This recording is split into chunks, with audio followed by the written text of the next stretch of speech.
कायद मुस्लिम नून party में धड़ेबंदियों से परेशान। नवाज शरीफ ने इख्तलाफात खत्म करने के लिए बाइख्तियार कमेटी बनाने का फैसला कर लिया। सिंध में नून लीग 3 हिस्सों में तकसीम है। पार्लियामेंट के अंदर शाहिद खाकान और साद रफीक ग्रुप्स बन चुके हैं। नवाज शरीफ ने शाहिद खाकान अब्बासी से गिरोहबंदी पर नाराजगी का इजहार किया। इख्तलाफात खत्म करने के लिए हिदायत दे दी।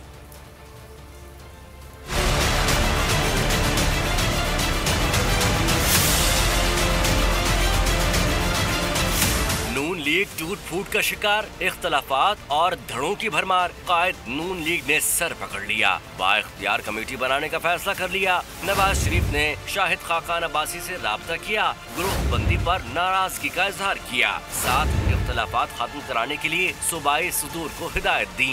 सिंध में नून लीग 3 हिस्सों में तकसीम है। तकसीम मिफ्ता इस्माइल की ज़िमनी इलेक्शन में शिकस्त का बाइस बन सकती है।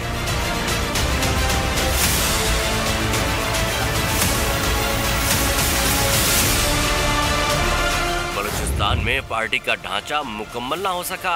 जमाल शाह काकड़ को कई रहनुमाओं ने कायम मुकाम सदर मानने से इनकार कर दिया है। मुल्तान, लाहौर, फैसलाबाद और रावलपिंडी में भी जमात की गिरफ्त कमजोर पड़ रही है।